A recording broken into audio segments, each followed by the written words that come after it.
Энэ яагаад гэмтэрэг гэж үзээд байгаа юм бэ гэж. Яагаад гэхээр түрүү өөрийнхөө үгэнд хэллээ. Тэр олон хүмүүс энэ мөнгөөр одоо амьдралаа залгуулах юм боломжтой байжээ гэж, тийм ээ. Тэгвэл одоо анх эхлээд тендер зарлаад 1041 одоо материал орж ирсэн байгаа. Тэгээ 1041 материал нь одоо шаардлага хангахгүй байна гэж хассаар байгаа 431 үлдсэн байна. Тэгээ 431-гээ одоо дахиж хурлаар авч хилцээд 134-д нь өгч байгаа. Тэгээд одоо бидний энэ яриад байгаа хүмүүсийн оруулж ирсэн төсөл, тэр бүрдүүлсэн материал нь бол нөгөө нэг 1041-ийн анхны шүүлтүүрээр ороод хасагдчих байх ёстой байсан ийм зүйлүүд байгаа юм.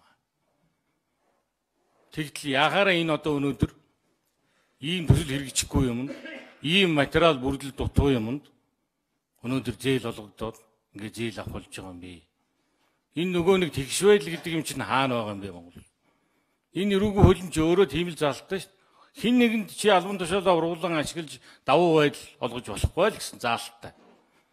Энийгээ бид нар гэмтэрэг гэж ингэж тооцож байгаа. Тэгтээ зэрэг бол энэ хүмүүс бол яагааргүй байхгүй албан тушаалаа ургуулan ашиглаж бусдыг албан тушаалаа одоо ургуулan ажиглагт нь хамтран оролцож байгаа ийм л хүмүүс.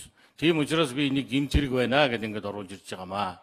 Тэрнээс ч одоо алчгүй байдлын нөрөн 5 гишүүн авч үзээд одоо энийг гэмтэрэг биш гэж одоо эдэн 4 5 ч одоо үзсэн юм байхгүй. Энэ бол яахлааргүй байхгүй гэмтэрэг. Тэр тэгш байдал гэдэг юм чи алдагдчихж байгаа. Энэ чинь нийтийн эрх ашигын асуудал байхгүй юу?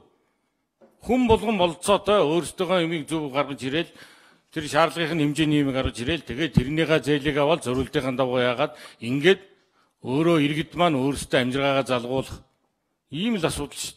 Тэгтэл энэ дундуур нь ороод албан тушаалаа ургуулаад одоо тэр та нар хулгай гэж хэлнэ үү, юу гэж хэлнэ үү тийм ээ? Ийм байдлаар гэмтэрэг үлдчихэл байгаа асуудал. Тийм учраас энэ бол гэмтэрэг.